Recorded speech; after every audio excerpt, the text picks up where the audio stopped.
जब अपने भक्त के लिए भगवान श्री कृष्ण अदालत में बने गवाह, एक गरीब कृष्ण भक्त ब्राह्मण दिन भर ठाकुर जी का नाम जपता रहता था। उसके पास जो कुछ भी था, या यूं कहें कि जितना भी रूखा सूखा उसे मांग कर खाने को मिलता, वह उसे भगवान की मर्जी समझकर खुशी खुशी ग्रहण करते हुए अपना जीवन व्यतीत कर रहा था। एक बार उसे कुछ पैसों की ज़रूरत पड़ी तो वह किसी साहूकार से पैसे लेने के लिए गया। साहूकार ने उसे पैसे देते हुए कहा कि उसे जल्द ही पैसे लौटाने होंगे।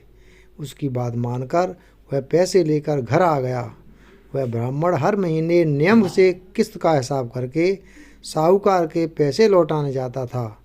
आखिरी किस्त के थोड़े दिन पहले ही साहूकार ने वसूली का एक पत्र उसके घर भिजवा दिया। यह देखकर ब्राह्मण बहुत परेशान हुआ और साहूकार से विनती करने लगा, लेकिन साहूकार नहीं माना। मामला अदालत में पहुंच गया। ब्राह्मण ने जज लीलानंद ठाकुर से अनुरोध करते हुए कहा कि एक किस्त के अलावा उसने साहूकार का सारा कर्ज अदा कर दिया है। यह साहूकार झूठ बोल रहा है। यह सुनकर साहूकार ने क्रोधित होकर दलील दी कि उसने कोई गलत व्यवहार नहीं किया है। जिस किसी के भी सामने आरोपी ने धन लौटाया हो, उसे अदालत में पेश किया जाना चाहिए। इतना सुनकर ब्राह्मण सोच में डूब गया, क्योंकि साहूकार को जब जब धन लौटाया गया तब उसका कोई भी गवाह नहीं था। इस बारे में बहुत सोचते हुए ब्राह्मण को अंत में अपने भगवान की याद आई और गवाह के रूप में उसने भगवान कृष्ण का नाम लिया। यह सुनकर पहले तो जज साहब कुछ हैरान हुए, लेकिन बाद में ब्राह्मण से उसका पता मांगा गया। ब्राह्मण के कहने पर एक नोटिस बांके बिहारी के मंदिर में भेजा गया। पेशी की अगली तारीख पर एक बूढ़ा आदमी कोर्ट में पेश हुआ और ब्राह्मण की तरफ से गवाही देते हुए बोला कि जब ब्राह्मण साहूकार के पैसे लौटाता था तब मैं उसके साथ ही होता था। बूढ़े आदमी ने रकम वापस करने की हर तारीख को कोर्ट में मौजवानी बताया, जैसे उसे सब कुछ एक एक तारीख के हिसाब से याद हो।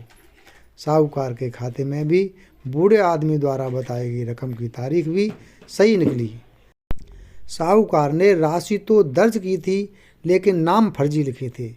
इसके आधार पर जज ने ब्राह्मण को निर्दोष करार दे दिया, लेकिन जज साहब अब तक हैरान थे कि इतना बूढ़ा आदमी इतनी तारीखें कैसे याद रख सकता है। जज साहब ने उसके बारे में उस ब्राह्मण से पूछा कि यह बूढ़ा आदमी कौन है, तो ब्राह्मण ने उत्तर दिया कि वह सब जगह रहता है, लोग उन्हें श्याम, कान्हा, कृष्ण आदि नामों से जानते हैं।